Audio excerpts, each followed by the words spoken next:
안녕하세요, 2학년 여러분. 오늘은 염분비 일정 법칙에 대한 보충 설명을 선생님과 같이 해보도록 하겠습니다. 교과서, 비상교과서 253페이지를 펴주세요. 교과서를 준비하는 동안 선생님이 온라인 수업에 대한 유의사항을 지금 몇 가지 말씀드리겠습니다. 2학기 24일부터는 지금 당일 수업 수강을 원칙으로 하고 있는데 일과 중에 사실은 당일 수강이지만 일과 중에 이 학생이 얼마나 성실하게 듣고 있는지를 선생님들이 다 체크를 하고 있는데 지금 과학 수업이 5번째 진행이 됐어요. 지금 오늘이 6번째 이제 수업이죠. 5번 수업 동안 지금 2학년 전체 2학생이 지금 일과 중에 한 번도 들은 적이 없어요. 그러면 이 학생은 일과 중에 딴 걸 한다는 얘긴데 선생님이 지금 돌려서 문자 메시지나 이런 거를 남겼어요. 특정한 이유가 있어가지고 일과 중에 수업을 듣지 않으면 그 이유에 대해서 보내달라고 했는데 전혀 답변이 없네요. 그 12시 직전에는 다 듣고 있더라고요. 선생님이 이걸 다 체크해 놓고 있습니다. 그러면 계속해서 2주간 이런 식으로 된다면 이 학생에 대해서는 수업에 그 옆에다가 선생님이 멘트를 달 거예요. 어떻게 하냐면 일과 중에는 수업을 듣지 않고 있다는 것을 남길 겁니다. 사실은 이 온라인 수업이 계속해서 지속이 되면서 제일 문제가 되는 게 여러분들도 힘들죠. 아침에 일어나고 그다음에 제 시간에 맞춰서 수업 듣고 이게 지금 힘든 상황인데 다 똑같아요. 근데 지금 특정한 공부를 하고 있는지 또 다른 이유가 있는지 그거는 개인 사정을 제가 정확히는 모르겠지만 일과 중에 수업을 듣지 않고 있는 학생이 지금 2명이 있습니다. 이 학생은 선생님이 문자를 남기고 이렇게 해도 답변이 없기 때문에 다시 한번 얘기합니다. 특정한 이유가 있으면 선생님한테 그 이유를 보내주세요. 자, 이 얘기를 할 동안 교과서가 다 준비되었으리라 믿고 진행을 하도록 하겠습니다. 해수에 녹아있는 염류의 비율은 어떠할까? 책 253쪽에 나와 있습니다. 자, 253쪽에 보면 다음 표는 여러 해역에 해수 1000g에 녹아있는 평균 염류의 양을 나타낸 것이다. 자, 여기에서 염류 나왔는데요. 염류는 전시간 강의에서도 나왔습니다. 자, 염류의 단위 먼저 보면 PSU라는 단위를 써요. 이게 뭐라고 부르죠? 실용 염분 단위입니다. 그러니까 단위는 이렇게 되지만 그 정의는 해수 바닷물 1000g에 녹아있는 물질의 종류의 총 그람 수를 나타내고 있어요. 그런데 총 그람으로 나타내지만 해수 1000g이다. 이 비율로 따졌을 때는 어떻게 PSU를 붙이죠. 그래서 세계 평균 바다의 염분이 35 PSU라는 것도 전 수업 시간에 나왔었습니다.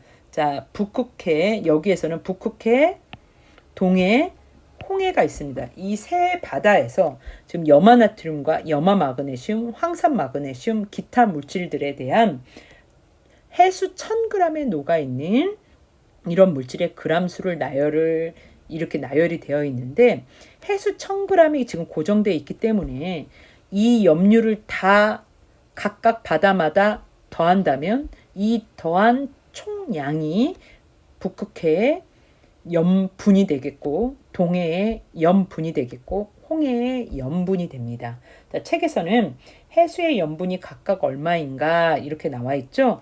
책을 보면서 같이 해봅시다. 자, 해수에 녹아있는 염류의 비율 알아보기. 자, 첫 번째 염분을 먼저 구해야 되는데 해수의 염분은 각각 얼마인가? 북극해에 23.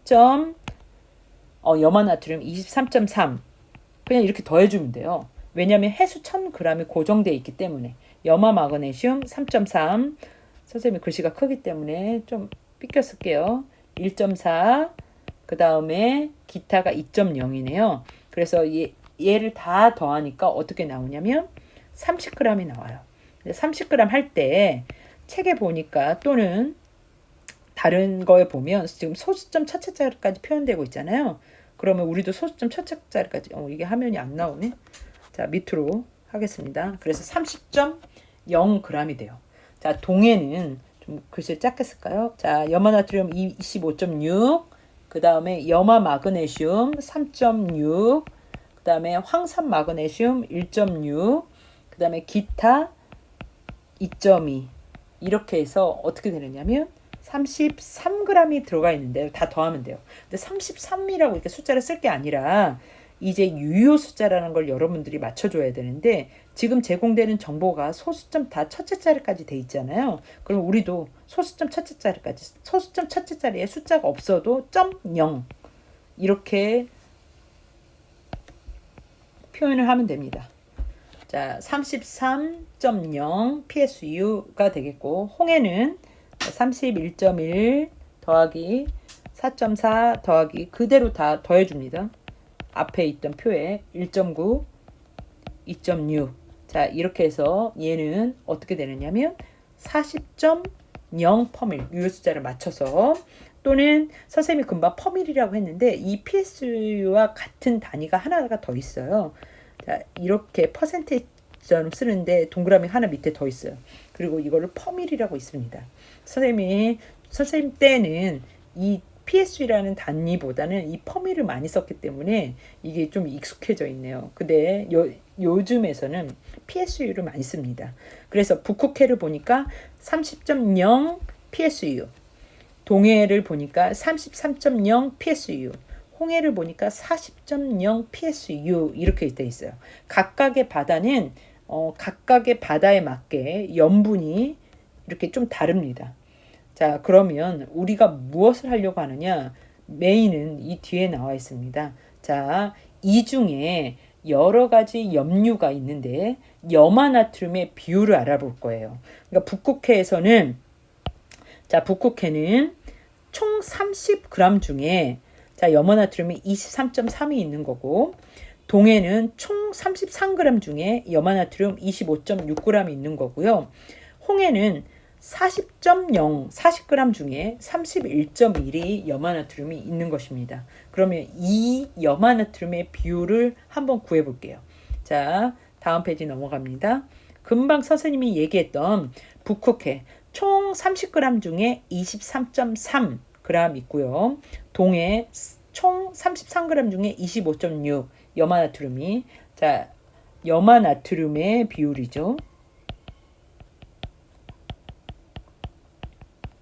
그 다음에 홍해 40g 중에 31.1. 자, 이것들을 계산을 다 해보면 우연찮게 또는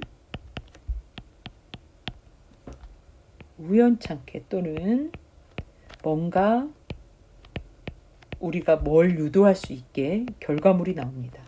자, 대략적으로 다 78%가 나와요. 여기 곱하기 100을 해야겠죠? 이 앞에 퍼센테이지를 비율을 따지는 거니까 곱하기 100을 하면 다 78%가 나옵니다.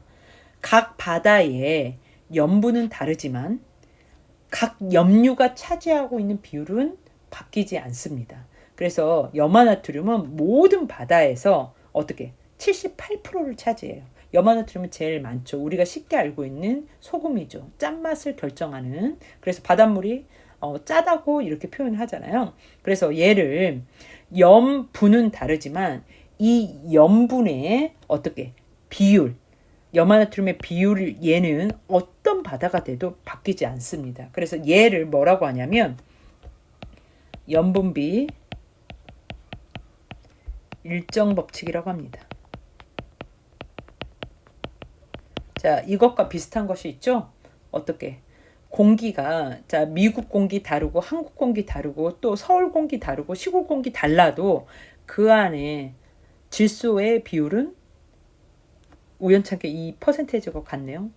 약 대략 78%예요. 이 비율이 있죠? 산소가 21%고 나머지 기타가 1% 정도 돼요.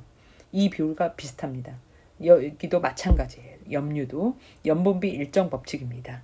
자, 그래서 책에 마무리하는 단계로 뭐가 나와 있냐면 해수에 녹아있는 염류의 비율 알아보기. 근데 자꾸 지금 생략되어 있는데 여기서 얘기하는 한 예는 염화나트륨입니다. 염화나트륨은, 자, 북극해가 염분이 아까 어떻게 됐었냐면 30.30이었고요. 30.0이었고요. 자, 동해는 33.0, 자, 홍해는 40.0입니다. 자, 이렇게 염분은 다르지만 그 안에 들어있는 염화나트륨은 대략적으로 다 78%. 이 비율은 바뀌지 않는다는 거 염분비 일정 법칙입니다. 자, 염분비 일정 법칙에 대한 설명을 끝내도록 하겠습니다.